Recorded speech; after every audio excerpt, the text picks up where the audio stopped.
My name is Garrett Hayes, and until last Saturday afternoon, I thought I knew everything about my life. I was wrong about nearly everything. The June heat was unbearable in Virginia Beach that weekend, the kind of sweltering humidity that makes you question why anyone ever settled in the Tidewater region. Melissa had left early for another one of her weekend shifts at Norfolk General, claiming they were critically understaffed in the trauma unit. Again. She'd been pulling these extra shifts for months now, and while the overtime pay was nice, I barely saw my wife anymore. "Dad, can we go to the beach instead of cleaning cars?" Jackson whined from the garage entrance, his 9-year-old logic perfectly sound on a day like this. "After we finish," I said, running the shop vacuum across the floor mats of Melissa's Honda CR-V. "Your mom will appreciate coming home to clean vehicles." Emma, my 12-year-old, rolled her eyes from where she was organizing the garage shelves. "Mom barely notices stuff like that anymore. She's always tired." I paused the vacuum. "What do you mean?" "I don't know. She seems different, like distracted all the time." Kids notice everything. That's what makes them dangerous witnesses and honest judges of character. I'd been telling myself Melissa's behavior changes were just stress from work, but Emma's observation hit differently. The vacuum nozzle caught something hard under the passenger seat.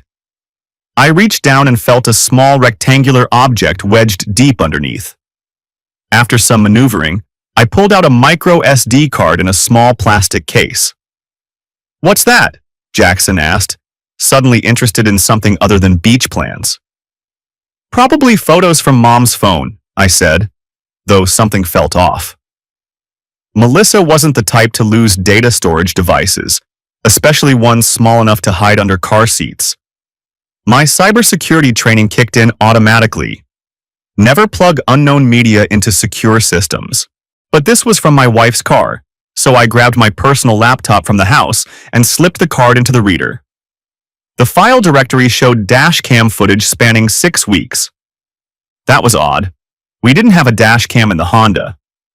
I opened the first video file. The interior dashboard in the footage wasn't ours. Different steering wheel, different instrument cluster, different seat configuration. This was from inside a BMW, not a Honda CR-V. "Why are you watching someone else's car videos?" Emma asked, peering over my shoulder. "Good question." I fast-forwarded through several files, trying to understand what I was looking at. Then I saw our house. The camera was positioned across the street, filming our front door, our driveway, our bedroom window. Frame after frame of our family's daily routines, captured in high-definition detail. Timestamps showed systematic recording sessions. Mornings when I left for work, afternoons when the kids came home from school, evenings when we gathered in the living room. My blood turned to ice water. "Dad, you look really pale," Emma said. "Take Jackson inside and start a movie," I said quietly. "I need to look at something." "But Dad..." "Now, Emma." She must have heard something in my voice because she grabbed Jackson's hand and marched him toward the house without another word.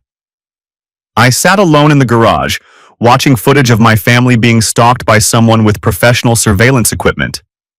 The camera angles were carefully chosen to capture maximum information about our routines. When I left for work.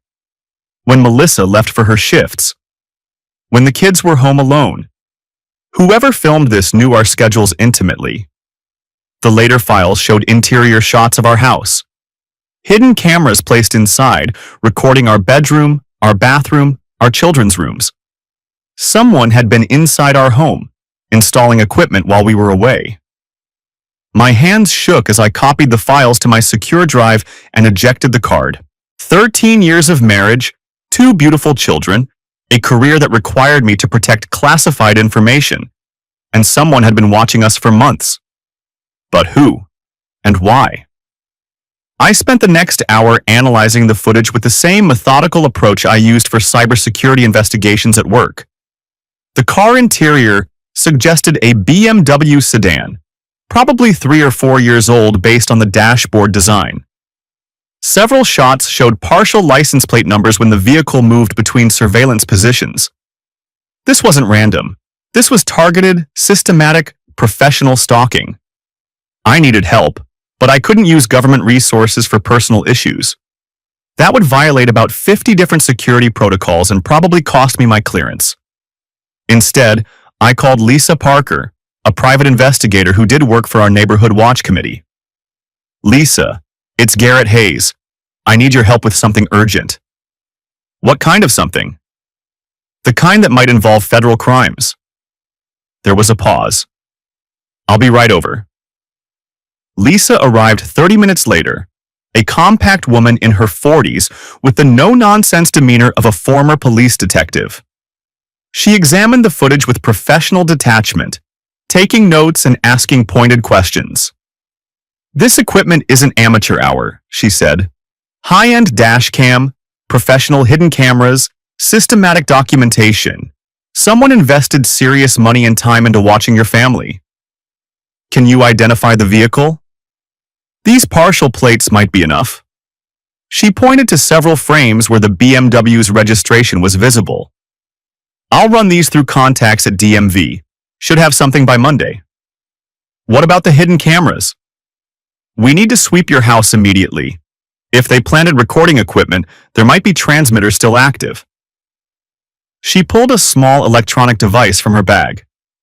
This will detect most commercial surveillance equipment.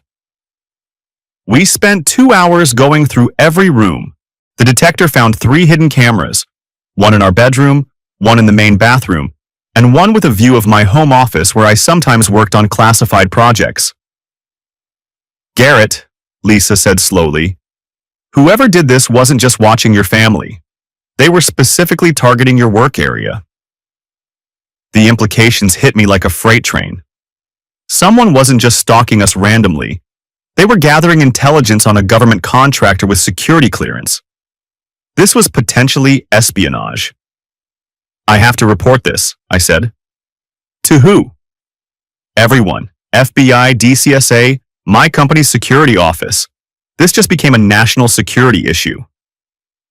Sunday evening, after the kids were in bed, I sat Melissa down in the living room. She looked exhausted from her weekend shift, still wearing scrubs and smelling faintly of hospital antiseptic. We need to talk about something serious, I said. If this is about me working weekends again, someone's been watching our house, recording us, for months. Her face went pale. What do you mean recording us? I showed her samples of the footage on my laptop, carefully editing out the more invasive bedroom shots. Her hand went to her mouth as she recognized our house, our routines, our children. Oh my God, who would do this? That's what we're going to find out. But first, I need to ask you something, and I need you to be completely honest. She nodded, her eyes still fixed on the screen. Have you noticed anyone new in your life recently? Someone who's shown unusual interest in your schedule, your family, or my work? I don't think so. I mean, there's Dr. Walsh at the hospital, but he's just... Tell me about Dr. Walsh. Kevin Walsh. He's an emergency physician who started about 6 months ago. I've been assigned as his orientation specialist, helping him learn our trauma protocols. 6 months. Exactly when the surveillance footage began. What kind of help have you been giving him? Medical orientation mostly. He came from Richmond, so he needed to learn our systems. We've had several training sessions to get him up to speed. Training sessions where? At the hospital. Sometimes we grab coffee after shifts to discuss complicated cases. He's really brilliant, Garrett. His trauma management techniques are incredibly advanced. I kept my voice carefully neutral. Has he ever asked about your family? Your husband's work? Not really. I mean, normal conversation stuff. He knows you work in cybersecurity, that we have kids. Did you ever mention my schedule when I travel for work? I might have mentioned when you're away overnight. Why? You don't think Kevin has anything to do with this, do you? I didn't answer directly. Tomorrow, Lisa's going to show me DMV records for the vehicle in these videos. Until then, I don't want you alone with Dr. Walsh or anyone else you can't completely trust. Garrett, You're scaring me. Good. Someone has been inside our house, Melissa. They've been watching our children sleep. Until we know who and why, everyone is a potential threat. Monday morning brought answers I didn't want. Lisa called while I was at my desk at Northrop Grumman, pretending to focus on network security assessments while my mind raced through surveillance footage. The BMW is registered to Kevin Michael Walsh, she said. Recently transferred from Richmond to Norfolk. Want to guess when? 6 months ago. Bingo. I also ran a background check. Dr. Walsh has some interesting financial problems. What kind of problems? The expensive kind. Lost his medical license in Richmond for prescription fraud. Currently owes about $340,000 to some very unfriendly people. My blood pressure spiked. What kind of unfriendly people? The kind who break legs when you don't pay debts. I'm sending you the full report, but Garrett, this goes way beyond simple stalking. Your wife's boyfriend is working for organized crime. He's not her boyfriend, I said automatically. Are you sure about that? The question hung in the air like smoke. I thought about Melissa's late shifts, her new enthusiasm for medical training, her increased attention to her appearance, her protectiveness around her phone. Send me everything you have, I said. 20 minutes later, I was reading a report that made my stomach turn.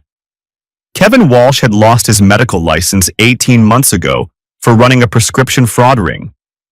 He'd been gambling heavily, accumulating debts to Eurasian organized crime figures operating out of Richmond and Norfolk. The kind of people who didn't offer payment plans. The surveillance of my family wasn't random. It was targeted intelligence gathering, probably designed to create blackmail material or gather information about my classified work. Melissa wasn't just being manipulated, she was being used as an asset against her own family. I picked up my secure phone and called our facility security officer. Jim, it's Garrett Hayes. I need to file an incident report under NISPOM requirements. What kind of incident? The kind that involves potential foreign intelligence services targeting my family. There was a pause. Come to my office, now. The next 4 hours were a blur of briefings, reports, and phone calls. Jim Morrison, our FSO, took the situation seriously from the moment I showed him the surveillance footage. Within an hour, we had DCSA on a conference call. Within 2 hours, FBI counterintelligence agents were driving down from Norfolk. Mr. Hayes, said Agent Patricia Vance, a serious woman in her 30s with the bearing of someone who'd seen too many cases like this. We appreciate you reporting this immediately. It shows the training is working. What training? Government contractors are high-value targets for foreign intelligence services. They use personal relationships to gather information about classified projects, work schedules, security protocols. Dr. Walsh's pattern fits a classic recruitment operation. Recruitment? Your wife has access to your work schedule, your travel plans, your daily routines. Someone with gambling debts and organized crime connections needs leverage against people like you. Agent Vance pulled up files on her laptop. We've been tracking Eurasian organized crime networks operating in the Norfolk area. They've been specifically targeting military and government contractor families. So this isn't personal? It's extremely personal, Mr. Hayes, but it's also part of a larger intelligence operation. Dr. Walsh isn't just stalking your family for entertainment. He's gathering information that can be used to compromise your security clearance or extract classified information. What do? First, we document everything. Then we build a case. Then we roll up the entire network. Agent Vance opened another file. We'd like to request your cooperation in a controlled operation. With your permission, we'll monitor Dr. Walsh's activities while protecting your family. What does that involve? Your wife continues her normal routine, but she's wired for recording. We document Dr. Walsh's attempts to extract information about your work. When we have enough evidence, we arrest everyone involved. Is Melissa in danger? Dr. Walsh needs her functional and trusting. Physical harm would end his access to information. But Mr. Hayes, we need to be clear about something. What? Your wife may have developed emotional attachment to Dr. Walsh. Manipulation victims often experience strong feelings for their handlers. You need to be prepared for that possibility. I already was prepared. I'd been watching Melissa's behavior for months, telling myself it was work stress. The late nights, the secretive phone calls, the new clothes, the sudden interest in fitness. The signs were obvious once you stopped making excuses for them. Will my security clearance be affected? Your immediate reporting actually strengthens your clearance status. You followed proper protocols, identified a security threat, and cooperated with federal investigation. That's exactly what we want to see. Tuesday evening, I had the most difficult conversation of my marriage. Melissa, we need to talk about Kevin Walsh. She was in the kitchen, preparing dinner with unusual enthusiasm. She'd been happier the past few days, almost giddy. I suspected she'd been texting with Kevin during her shift. What about Kevin? He's not who you think he is. She stopped chopping vegetables. What do you mean? He lost his medical license in Richmond for prescription fraud. He owes hundreds of thousands of dollars to organized crime figures, and he's been using a BMW to conduct surveillance on our house for the past 6 months. Her face went through several expressions: confusion, disbelief, anger, and finally something that might have been fear. That's impossible. Kevin would never...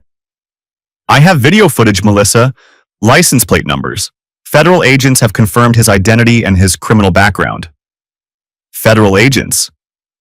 The FBI is investigating Kevin as part of an organized crime network that targets government contractor families. She sat down heavily at the kitchen table. You're saying Kevin has been watching our house? I'm saying Kevin has been running an intelligence operation against our family. The training sessions, the coffee meetings, the medical consultations, all of it was designed to gather information about my work schedule and our family routines. But I never told him anything classified. You didn't need to. Your schedule, my travel plans, when the kids are home alone, that's all operational intelligence that can be used against us. Melissa's eyes filled with tears. I thought he cared about me. He did care about you, as an asset, someone who could provide access to a government contractor's family. How long have you known? Since Saturday afternoon. I found surveillance equipment hidden in your car. You went through my car? I was cleaning it as a surprise. I found an SD card with footage of our house taken from Kevin's BMW. She was quiet for a long time, staring at her hands. Finally, she looked up at me. What happens now? Now you help us catch him. The FBI's plan was elegantly simple. Melissa would continue her normal routine with Kevin, but she'd be equipped with recording devices to document his intelligence-gathering attempts. Agent Vance explained the operation during a briefing at the Norfolk FBI field office. Dr. Walsh will likely escalate his request for information now that he's invested months in developing the relationship, she said. He'll want specific details about your husband's projects, travel schedule, security protocols. What if he suspects something? Melissa asked. Then we move to immediate arrest. But manipulation victims rarely suspect their handlers until it's too late. Dr. Walsh believes he has you emotionally invested in the relationship. I watched my wife's face carefully. Do you feel emotionally invested? She was quiet for a moment. I thought I did. I thought Kevin understood me in ways other people didn't. That's the manipulation, Agent Vance said gently. It's designed to make you feel special, understood, appreciated. It's a professional technique. How professional? Dr. Walsh received training from his organized crime contacts. This isn't amateur hour, Mrs. Hayes. You were targeted by people who know how to exploit personal relationships for intelligence purposes. The recording equipment was nearly invisible, a small transmitter sewn into Melissa's scrubs. another device disguised as a pager on her hospital badge. She would continue meeting with Kevin, but everything would be documented. "What about our children?" I asked. "We'll have surveillance teams watching your house and their schools. If Dr. Walsh or his associates make any move toward your family, we'll intervene immediately." "How long will this take?" "Could be days, could be weeks. We need Dr. Walsh to make explicit requests for classified information. Once we have him on tape attempting to extract intelligence from a government contractor's family, we can arrest the entire network." Thursday afternoon, Melissa came home from her shift with recordings that made my skin crawl. "He's getting more aggressive," she said, playing back audio from her hidden transmitter. Kevin's voice was clearly audible, requesting information about my work projects, travel schedule, and security protocols. "I need to know when Garrett's away overnight," Kevin's voice said through the speakers. "My friends have some business opportunities that might interest him." "What kind of business opportunities?" Melissa had asked. "Consulting work, very lucrative, but it requires knowing when he's available." Agent Vance nodded grimly. "Classic approach. They want to know when you're traveling so they can approach you separately, probably with blackmail material or bribery offers." "What kind of blackmail material?" "The surveillance footage of your family, compromising photos, evidence of your wife's relationship with Dr. Walsh, anything that could be used to pressure you into cooperation." I felt sick. They were planning to blackmail me using my own wife. It's a common technique.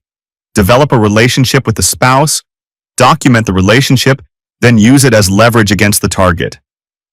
"But Kevin and I never," Melissa started. "It doesn't matter what actually happened," Agent Vance explained. "Perception is reality in blackmail operations.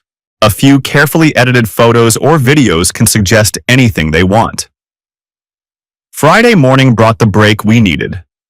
Kevin had scheduled a private meeting with Melissa at a coffee shop near the hospital, claiming he wanted to discuss serious opportunities for both our families. "This is it," Agent Vance said. "He's going to make his pitch for classified information."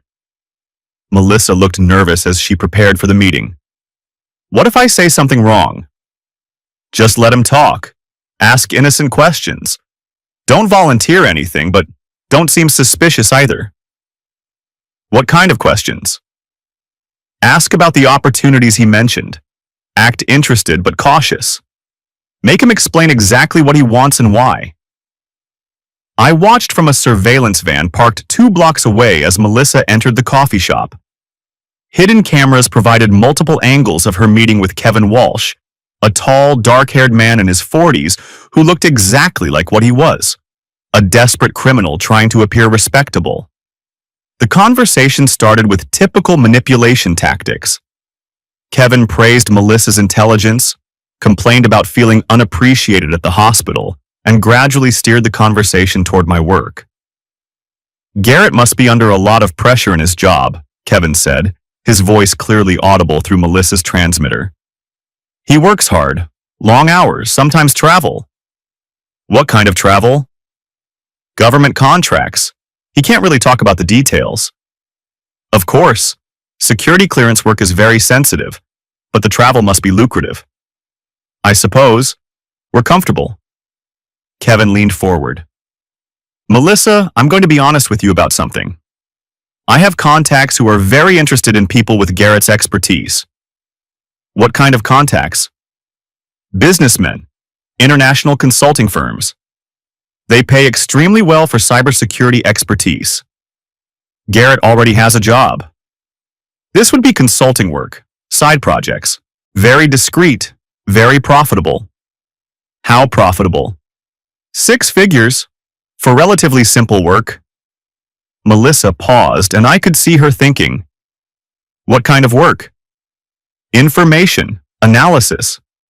The kind of thing Garrett does every day but for private clients instead of government." "I don't think Garrett would be interested in that." Kevin's expression hardened slightly.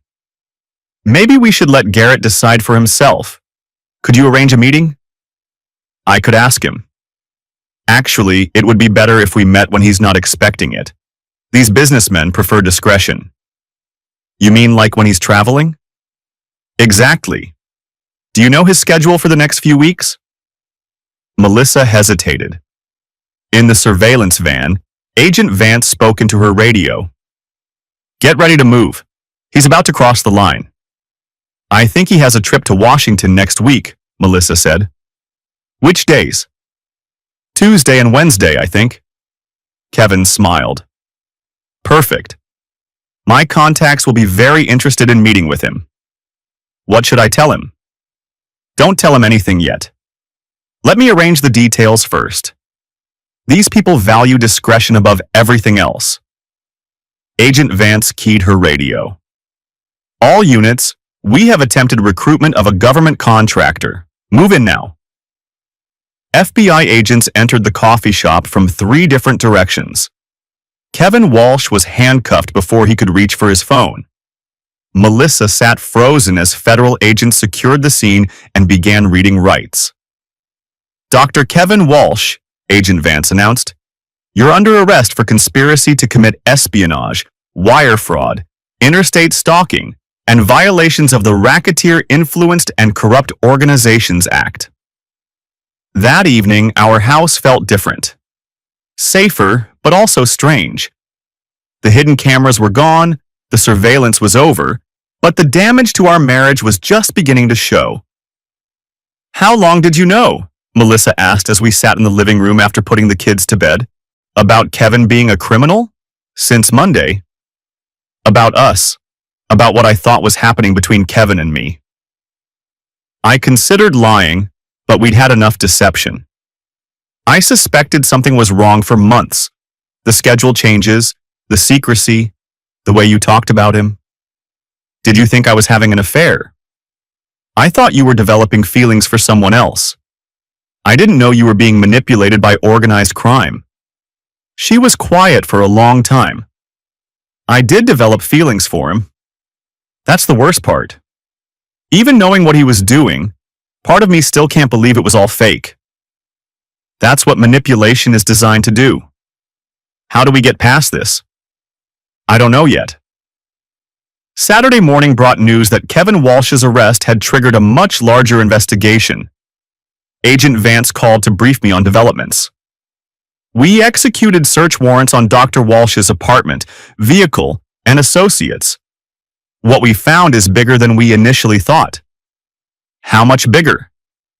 Dr. Walsh was part of an organized crime network specifically targeting government contractors throughout the Norfolk area. They've been running similar operations against at least 12 other families. 12 other families? Military personnel, defense contractors, government employees, all targeted through personal relationships designed to gather intelligence. For what purpose? Industrial espionage, blackmail, identity theft, and in some cases, actual recruitment of assets. Your family was part of a systematic intelligence operation. What happens to Kevin now? He's looking at 15 years federal prison minimum, trade secret theft under the Economic Espionage Act, wire fraud, RICO violations, interstate stalking. His organized crime contacts are facing similar charges. Will I need to testify? Probably. But Mr. Hayes, there's something else you should know. What? Your cooperation and proper reporting of this incident has been noted at the highest levels. DCSA is recommending you for expanded security clearance and a commendation for protecting classified information. I'm getting promoted because my wife was manipulated? You're being recognized because you followed proper protocols when you discovered a security threat. That's exactly the kind of behavior that protects national security. Monday morning, I returned to work with a different perspective on my job. My cubicle looked the same, my computer terminals showed the same network security data, but I understood now how personal and professional security were inseparable. Garrett, Jim Morrison called from his office. Can you come in here? Jim's office was decorated with military commendations and government contractor awards. He gestured for me to sit across from his desk. I've been talking with DCSA and FBI about your situation. About my wife? About your performance during a security incident. You did everything right, Garrett. Immediate reporting, proper evidence preservation, full cooperation with federal investigation. It didn't feel like I had a choice. You always have choices. You could have tried to handle it privately. You could have confronted Dr. Walsh directly. You could have ignored the evidence hoping it would go away. Those would have been stupid choices. Exactly. Which is why you're being transferred to our contractor protection program. What's that? We're developing enhanced security protocols for government contractors who've been targeted by foreign intelligence or organized crime. You'll be leading the program based on your recent experience. Are you serious? Dead serious. Garrett, what happened to your family is happening to contractor families across the country. We need someone who understands the threat from personal experience. The promotion came with a significant salary increase and expanded security clearance. Instead of being punished for the security breach, I was being rewarded for handling it properly. There's one more thing, Jim said. The FBI wants to use your case as a training example for other contractors. Would you be willing to speak at security briefings? About having my family stalked? About protecting your family from organized crime? About following proper protocols? About turning a potential disaster into a success story? I thought about it. Will Melissa be involved? Only if she wants to be. The FBI thinks her perspective as a manipulation victim could be valuable for training purposes. That evening, I discussed the opportunity with Melissa. She was in the kitchen, cooking dinner with the same enthusiasm she'd shown before Kevin Walsh entered our lives. They want me to talk about being manipulated? They want you to help other people recognize manipulation techniques, so they don't go through what we went through. What we're still going through. Are we still going through it? She set down her cooking spoon and looked at me seriously. Garrett, I need you to understand something. For 6 months, I thought Kevin Walsh was the most interesting thing that had happened to me in years. I understand that. Do you? Because I feel like an idiot. I feel like I betrayed our family for someone who was just using me. You didn't betray our family. You were targeted by professionals who knew exactly how to manipulate your emotions. How do I know that won't happen again? Because now you know what to look for. And because we're going to rebuild our marriage stronger than it was before. How?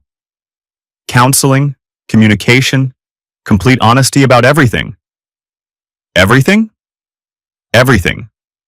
No more secrets, no more assumptions, no more taking each other for granted. She was quiet for a moment. I'd like to do the training sessions with you. Are you sure? If my stupidity can help other families avoid this, then something good comes out of it. It wasn't stupidity, Melissa. It was sophisticated psychological manipulation by trained criminals. It felt like stupidity. That's part of the manipulation, making victims blame themselves instead of recognizing they were targeted by professionals. 3 months later, I was standing in front of a conference room full of government contractors and their spouses, explaining how personal relationships could be weaponized against national security. Dr. Walsh didn't randomly choose my wife, I told the audience. He researched our family, identified vulnerabilities, and executed a systematic plan to gain access to classified information through emotional manipulation. Melissa stood beside me, sharing her perspective on the manipulation techniques Kevin had used. He made me feel special, she explained. Appreciated. Like I was the most intelligent person he'd ever met.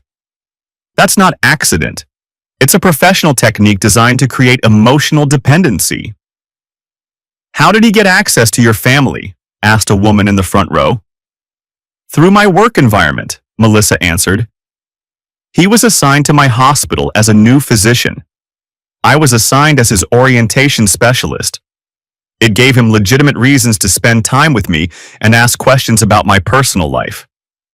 What questions? Innocent things at first. My husband's work schedule, our children's activities, our family routines. Nothing that seemed suspicious until we realized he was building a complete intelligence picture of our lives. How long did the manipulation continue? 6 months.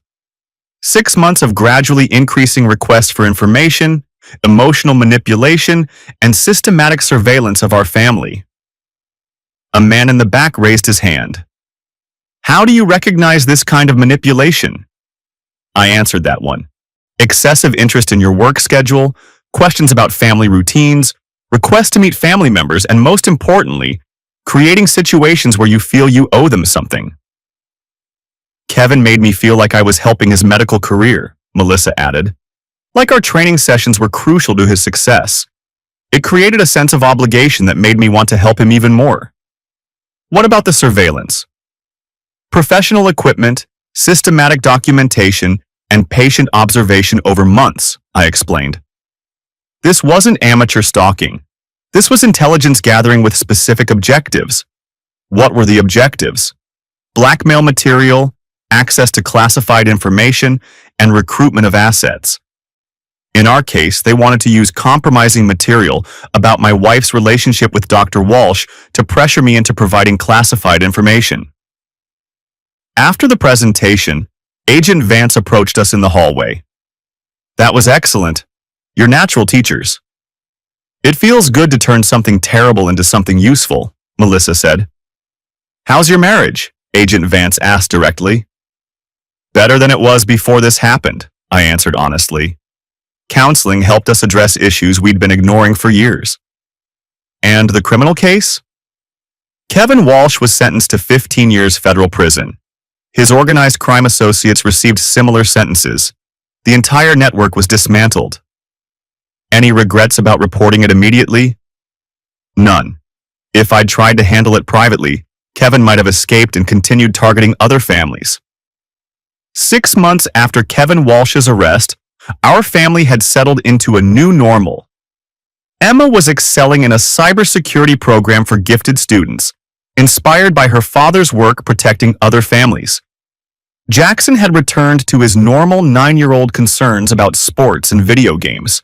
Melissa and I were attending marriage counseling twice a week, working through the trust issues created by Kevin's manipulation. The process was difficult but productive. How do you feel about Garrett's expanded security clearance? Our counselor asked during one session.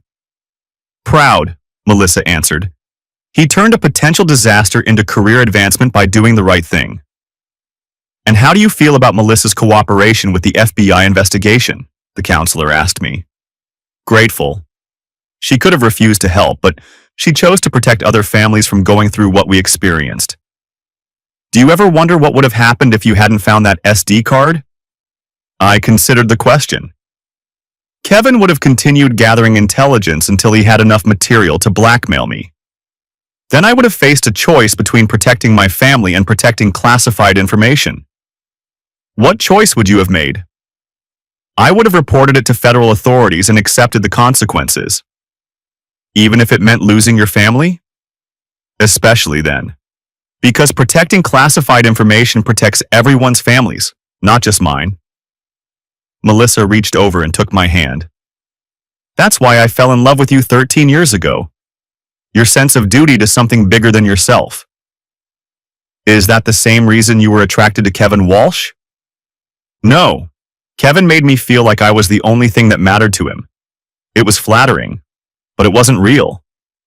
What's the difference? Garrett's duty to protect people includes protecting me and our children. Kevin's attention to me was designed to exploit me and harm my family. The counselor nodded. Understanding that difference is crucial to preventing future manipulation. 1 year after the arrest, I was promoted again, this time to Director of Contractor Security for the entire Norfolk region. My job was protecting government contractor families from exactly the kind of targeting we'd experienced. Garrett, Jim Morrison said during my promotion ceremony, you've transformed a personal security incident into expertise that's protecting hundreds of families. It wasn't personal choice. It was professional obligation. Same thing in your case. That's what makes you good at this job. The promotion came with resources to develop comprehensive protection protocols for contractor families. We implemented early warning systems, suspicious activity reporting procedures, and enhanced background checks for people with access to contractor families. How many families have you helped so far? Melissa asked over dinner one evening. Directly, about 30. Indirectly, probably hundreds through the training programs. Any cases similar to ours? Several. Organized crime networks specifically targeting government contractors through personal relationships. But now we know what to look for. Do the families always cooperate with investigations? Not always. Some people try to handle it privately, which usually makes things worse. What happens then? Best case scenario, the criminals move on to easier targets. Worst case, the contractors lose their security clearances and the criminals get what they wanted. Have you ever wondered if Kevin Walsh really cared about me? I looked at my wife carefully. Do you still wonder about that? Sometimes. I know it was manipulation, but the feelings were real for me. That's what made it effective manipulation. Kevin Walsh was trained to create real emotions in his targets. How do I know my feelings for you are real? Because I'm not trying to extract classified information from you. Because I don't disappear when you can't give me what I want. Because I'm still here after you've seen me at my worst. And because you love our children more than you love your career. Kevin Walsh would have sacrificed our children's safety for money. That's the difference. 2 years after Kevin Walsh's arrest, he was still serving his federal sentence. The organized crime network had been permanently dismantled, with most members deported or imprisoned. The case had become a training example used throughout the federal government. Mr. Hayes, Agent Vance called one afternoon, we've received a request from the State Department to brief international allies on contractor protection. Would you be interested in traveling to present your case? Which allies?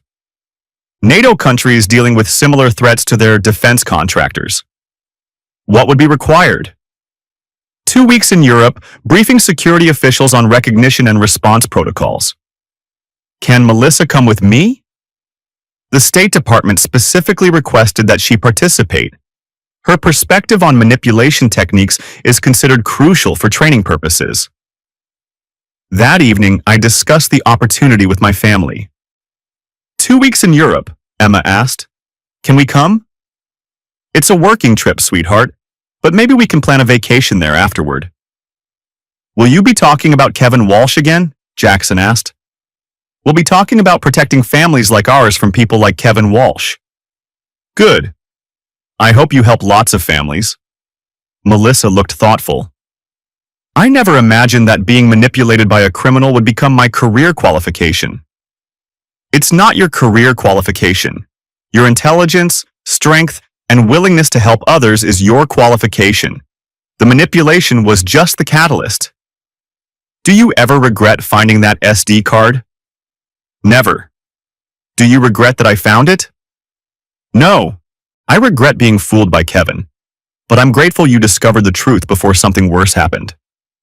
What could have been worse? Kevin could have succeeded in recruiting you as an asset. Our children could have been used as leverage against you. You could have lost your security clearance and career. Or Kevin could have simply disappeared with whatever intelligence he'd gathered, leaving us never knowing we'd been targeted. That might have been worse than everything else? Why? Because we never would have addressed the problems in our marriage that made me vulnerable to manipulation in the first place. 3 years later, our family had become the face of contractor security success stories. Emma was accepted to the Naval Academy's cybersecurity program, following her father's example of protecting national security. Jackson had developed a healthy skepticism of strangers who showed excessive interest in our family. Melissa had completed a master's degree in counseling psychology, specializing in manipulation victims. She worked with other families who'd been targeted by criminal networks. Do you ever think about Kevin Walsh? She asked one evening as we prepared for another international briefing. Only professionally. He's become a case study, not a person. I still think about him sometimes. As a person? as a lesson about how easily I was fooled, how much damage he could have caused, how close we came to losing everything. Do you regret the relationship you thought you had with him? I regret the stupidity, but not the feelings. Those feelings taught me what was missing in our marriage. What was missing? Attention, appreciation, the sense that I was important to someone. You were always important to me. But you never told me. You assumed I knew. I won't make that assumption again. And I won't assume that someone's attention is harmless just because it makes me feel good. That's what makes us stronger than we were before. 5 years after Kevin Walsh's arrest, I was speaking at a NATO security conference in Brussels. The audience included defense officials from 27 countries, all dealing with similar threats to their contractor families. The Walsh case demonstrates that personal relationships can be weaponized against national security, I explained to the international audience. Criminal networks specifically target contractor families because emotional manipulation is more effective than traditional espionage techniques. How do you prevent this kind of targeting? Asked a German official.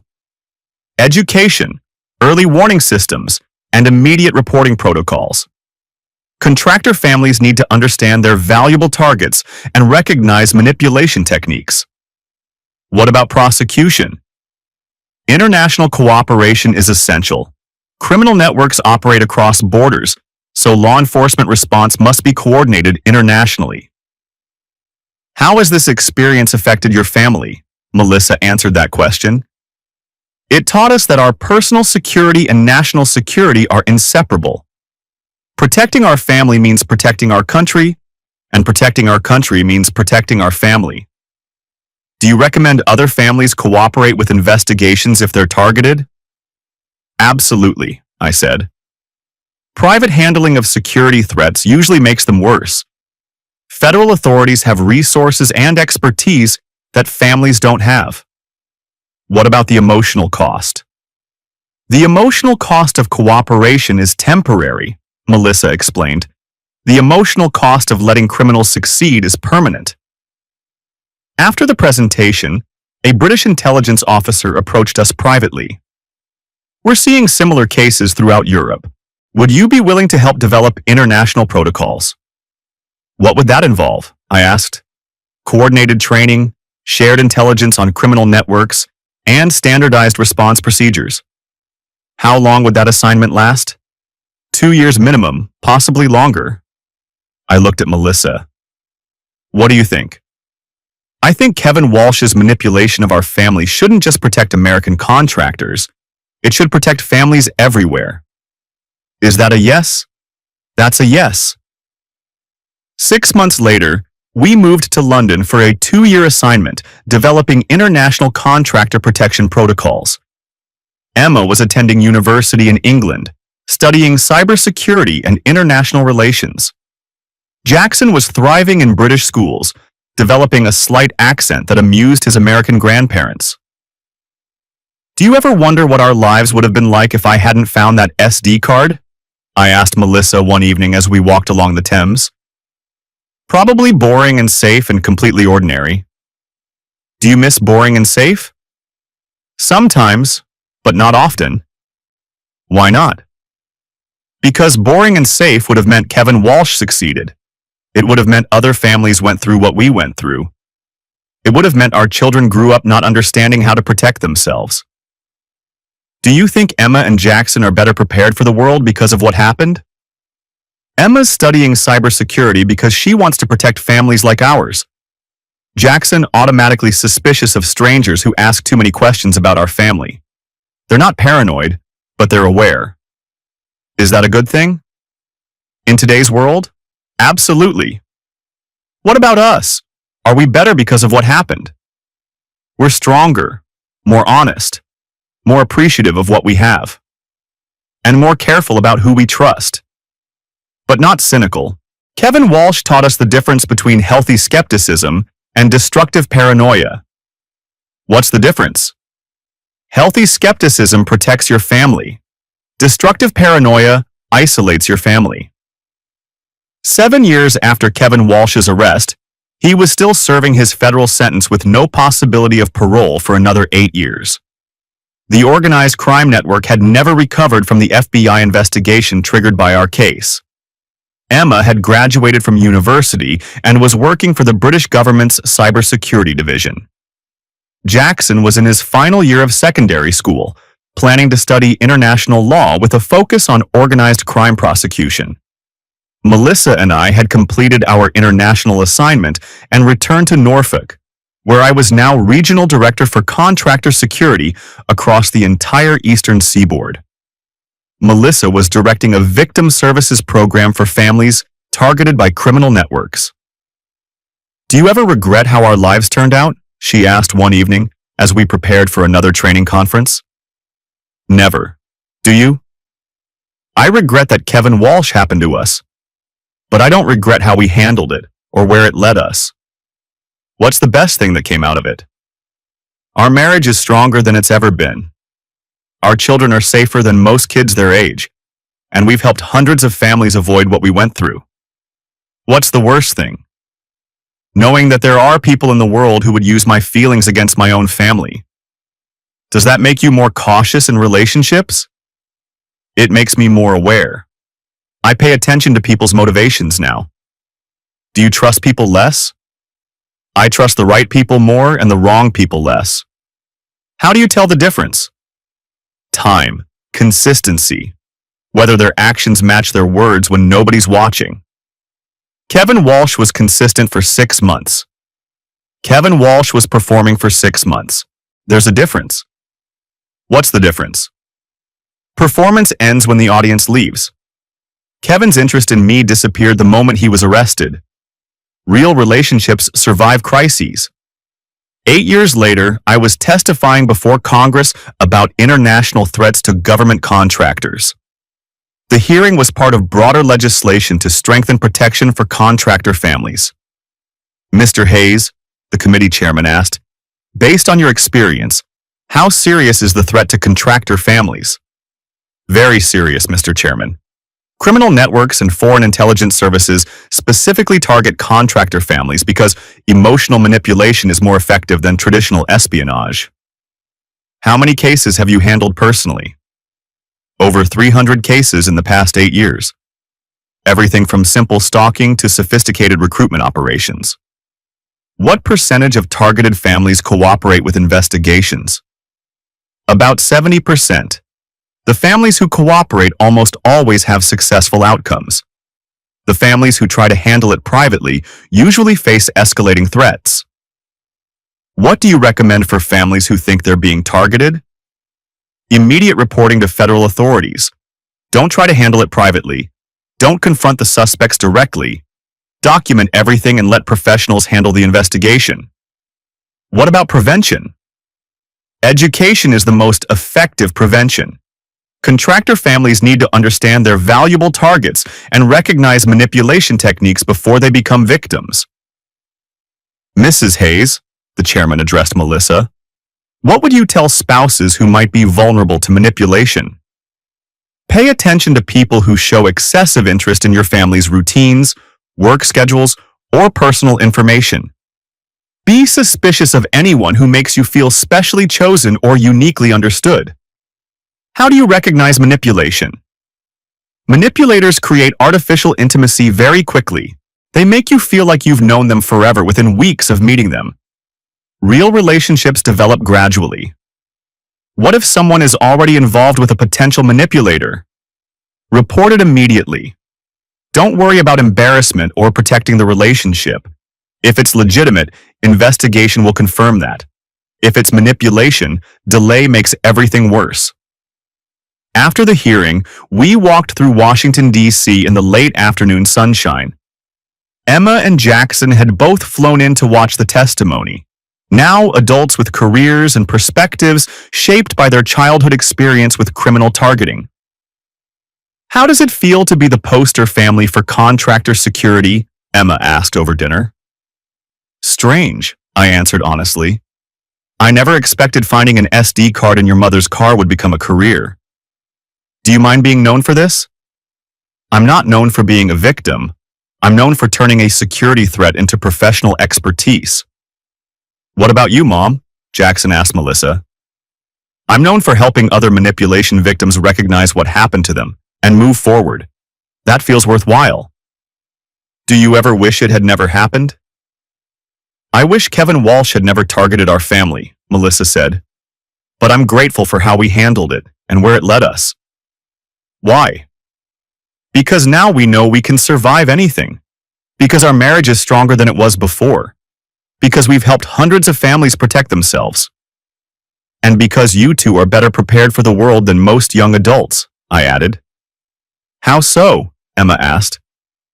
You understand that personal security and national security are connected. You know how to recognize manipulation. You know when to report suspicious activity. Is that because of what happened when we were kids? It's because of how we chose to respond to what happened when you were kids. 9 years after Kevin Walsh's arrest, I received a call that I'd been expecting for months. Mr. Hayes, this is Warden Mitchell at FCI Coleman. Kevin Walsh is eligible for parole in 6 months and has requested to send a letter to your family. What kind of letter? An apology letter. It's part of his rehabilitation program. We're not interested. I understand. But Mr. Hayes, there's something else you should know. What? Dr. Walsh has been providing information about other organized crime networks operating against government contractors. His cooperation has led to several arrests.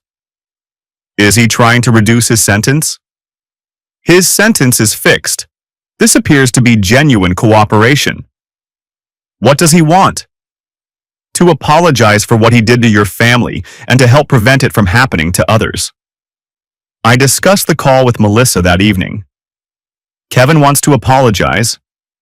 Apparently, the warden says he's been cooperating with investigations of other criminal networks. Do you believe that? I don't know. After 9 years in federal prison, people sometimes develop genuine remorse. Do you want to hear his apology? I don't need his apology, but his information might help protect other families. What do you want to do?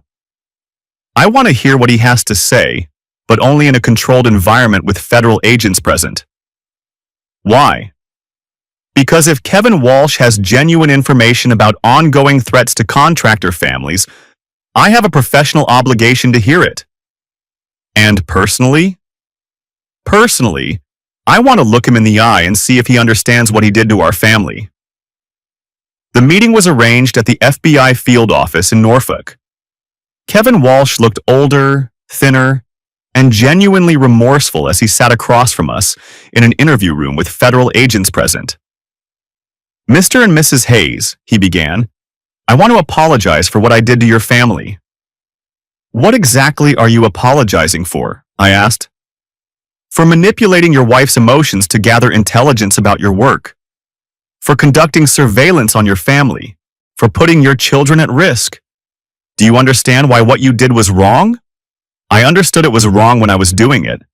I did it anyway because I was desperate and scared. Scared of what? Of the people I owed money to. Of losing everything. Of being hurt or killed. So you decided to hurt our family instead. I told myself it was just information gathering. That no one would actually get hurt. Did you believe that? I wanted to believe that. But I knew it was a lie. Melissa spoke for the first time. Did you have any genuine feelings for me, or was it all manipulation? Kevin was quiet for a long moment. I liked you. I enjoyed our conversations. But I never forgot why I was there. Was any of it real? My enjoyment of your company was real. My respect for your intelligence was real. But my motivations were always criminal. How do I know you're being honest now? You don't. But I'm not asking for forgiveness. I'm asking you to use my information to protect other families. Agent Vance leaned forward. What information do you have? Names, locations, and methods of 3 criminal networks currently targeting government contractors in Virginia, Maryland, and North Carolina. How do you know this information? Because they've contacted me in prison, asking about my methods and your family's response. They've contacted you in prison? Criminal network studies successful and unsuccessful operations. My case is studied as an example of how contractor targeting can go wrong. What do they want to know? How you discovered the surveillance. How quickly federal authorities responded. What mistakes I made that they should avoid. What have you told them? Nothing. But I've listened to everything they've told me. Agent Vance looked at me. Mr. Hayes, this information could help us prevent other families from going through what yours experienced. What would Kevin get in return for this information? Nothing. His sentence is fixed, and he's not eligible for early release. Then why is he offering it? Kevin answered himself. Because I've had 9 years to think about what I did to your family. Because I've met other inmates who've destroyed families for money. Because I want to do something right before I get out of prison. When are you eligible for release? 3 years, assuming good behavior. What will you do when you're released? I don't know. I can never practice medicine again. I have no money, no family, no friends who aren't criminals. Are you looking for sympathy? No. I'm looking for a chance to prevent other families from being hurt the way I hurt yours. I looked at Melissa, then at Agent Vance. We'll listen to what he has to say. Kevin Walsh spent the next 4 hours providing detailed information about organized crime networks targeting government contractors throughout the Mid-Atlantic region. His information led to 12 arrests and the disruption of 3 major criminal operations. Was that helpful? Melissa asked as we drove home from the FBI office. Very helpful. His information will protect dozens of families. Do you believe he's genuinely remorseful? I think he's genuinely afraid of spending the rest of his life as a target for other criminals. Does that matter? Not to me personally. But if his fear motivates him to help protect other families, then it serves a useful purpose. Do you forgive him? I don't need to forgive him. I need to use his information to protect other families. What about personally? Personally, Kevin Walsh is irrelevant to our lives now. He was a threat that we neutralized and turned into professional expertise. Do you hate him? No. Hatred would give him power over our emotions. He's just a criminal who made poor choices and is facing the consequences. How do you feel about him wanting to help now? Skeptical but practical. If his information saves other families from what we went through, then his motivations don't matter. What if he contacts us after he's released? He won't. And if he does, we'll report it to federal authorities. Are you concerned about him being released? No. Kevin Walsh will be monitored for the rest of his life. And more importantly, he knows that targeting our family again would result in immediate return to federal prison. 10 years after the original incident, I was retiring from government service to start a private consulting firm specializing in contractor family protection. Melissa was continuing her work with manipulation victims, having developed nationally recognized expertise in the field. Any regrets about how your career turned out? Jim Morrison asked during my retirement ceremony.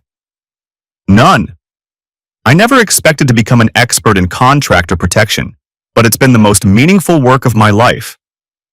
What's next? Private consulting, helping companies protect their employees' families from criminal targeting. Will you miss government work? I'll miss the resources and authority, but private sector work will let me help more families. What's the most important lesson you've learned? That personal security and national security are inseparable. You can't protect classified information without protecting the people who have access to it. And personally, that trust is earned through consistent actions over time, not through words or feelings. What would you tell other families facing similar threats? Report everything immediately. Don't try to handle it privately. Federal authorities have resources and expertise that families don't have. What about prevention? Education and awareness. Contractor families need to understand their valuable targets and recognize manipulation techniques. Any final thoughts? Kevin Walsh thought he could use my wife's emotions against my family's security. Instead, he gave us the expertise to protect hundreds of other families. Sometimes the best revenge is turning your enemy's attack into your greatest strength. That evening, Melissa and I sat on our back deck, watching Emma and Jackson prepare for their own careers inspired by their childhood experience with criminal targeting. Do you ever wonder what our lives would have been like if none of this had happened? Melissa asked. Sometimes, but I don't regret how things turned out. Why not? Because we're stronger than we were before. Because our children are better prepared for the world. Because we've helped hundreds of families protect themselves. What's the most important thing you learned? That marriage isn't about avoiding problems. It's about solving problems together. What about trust? Trust isn't about blind faith. It's about earned confidence through consistent actions. Do you trust me more now than before this happened? I trust our relationship more. I understand what we mean to each other in ways I didn't before. How so? Before, I took our marriage for granted. Now I know it's worth fighting for. What would you tell couples facing similar challenges? Don't let criminals destroy your relationship. Use the experience to build something stronger. And if they're tempted to handle it privately, don't. Criminal targeting requires professional response. Families don't have the resources or expertise to handle organized crime alone. What about the future? The future is whatever we build together, and we've proven we can build something pretty remarkable. 15 years after Kevin Walsh's arrest, our family had become a case study in successful response to criminal targeting. Emma was working for NATO's cybersecurity division, protecting international contractors from exactly the kind of threats we'd faced. Jackson was a federal prosecutor specializing in organized crime cases against contractor families. Melissa and I were traveling internationally, training families and security professionals on recognition and response to manipulation tactics. Our marriage had not only survived criminal targeting, it had been strengthened by the experience. Do you ever think about what would have happened if you hadn't found that SD card? A journalist asked during an interview for a magazine article about contractor security. I try not to, I answered. But Kevin Walsh would probably have succeeded in gathering enough intelligence to blackmail me or recruit me as an asset. What would have happened then? Best case scenario, I would have lost my security clearance and my career. Worst case, I would have been prosecuted for espionage. What about your family? Kevin Walsh would have continued manipulating my wife until he got what he wanted. Then he would have disappeared, leaving her to deal with the emotional aftermath. How do you feel about Kevin Walsh now? Professionally, he's a case study in criminal methodology. Personally, he's irrelevant to our lives. Have you had any contact with him since his release from prison? No, and we don't expect to. Kevin Walsh knows that any contact with our family would violate his parole conditions. What's your advice for other families facing similar threats? Report everything immediately to federal authorities. Don't try to investigate or handle it privately. Don't confront suspects directly. What about prevention? Education, awareness, and healthy skepticism. Contractor families need to understand their valuable targets and recognize manipulation techniques. Any final message? Criminal targeting is a professional threat that requires professional response. Families who cooperate with federal authorities almost always have successful outcomes. Families who try to handle it privately usually face escalating threats. And personally, sometimes the worst things that happen to you become the foundation for the best things you accomplish. Kevin Walsh's attack on our family became our expertise in protecting other families. That evening, as Melissa and I prepared for another international training assignment, I reflected on how completely our lives had changed since that Saturday afternoon, when I found an SD card under the passenger seat of my wife's car. Do you regret any of it? I asked Melissa as we packed for our trip to Australia to train contractor families there. I regret that Kevin Walsh happened to us, but I don't regret how we handled it or where it led us. What's the best thing that came out of it? Our marriage is stronger than ever. Our children are safer and more aware than most adults, and we've helped thousands of families protect themselves from criminal targeting. What's the most important lesson? That trust isn't about blind faith. It's about earned confidence through consistent actions over time. Do you trust people less now? I trust the right people more and the wrong people less. How do you tell the difference? Time, consistency, and whether someone's actions match their words when nobody's watching. What about love? Love isn't about feelings. It's about commitment to someone's well-being even when it's difficult or inconvenient. Is that what we have? That's what we've always had. Kevin Walsh just helped us recognize it. Any advice for couples facing similar challenges? Don't let criminals destroy your relationship. Use the experience to build something stronger. And if they're considering handling it privately? Don't. Criminal targeting requires professional response. The resources and expertise exist to help families. Use them. What about the future? The future is protecting other families from what we went through and continuing to build the strongest marriage possible. Are you satisfied with how everything turned out? I'm satisfied that we turned a criminal attack into expertise that protects other families. I'm satisfied that our marriage survived and thrived. I'm satisfied that our children are prepared for whatever the world throws at them. Any regrets? Only one. What's that? That it took a criminal targeting our family for me to fully appreciate what I had. Well, you appreciate it now. Every single day. 20 years after Kevin Walsh was arrested, he died in a car accident 6 months after his release from federal prison. By then, our family had moved beyond thinking of him as anything more than a case study in criminal methodology. Emma was directing international cybersecurity programs for NATO. Jackson was a senior federal prosecutor who had convicted dozens of criminals targeting contractor families. Melissa and I had trained thousands of families in dozens of countries on protection from criminal targeting. Our marriage had not only survived Kevin Walsh's manipulation, it had become stronger than either of us had ever imagined possible. How do you want to be remembered? A documentary filmmaker asked us during what would be our final interview about the case. As a family who turned a criminal attack into expertise that protected other families, I answered. What's your proudest accomplishment? That our children are safer and more aware than most adults their age, and they're using that awareness to protect other families. What about your marriage? We proved that criminal targeting doesn't have to destroy relationships. With proper response and professional help, it can actually strengthen them. Any final advice for families facing similar threats? Report everything immediately to federal authorities. Don't try to handle criminal targeting privately. The resources and expertise exist to help you. Use them.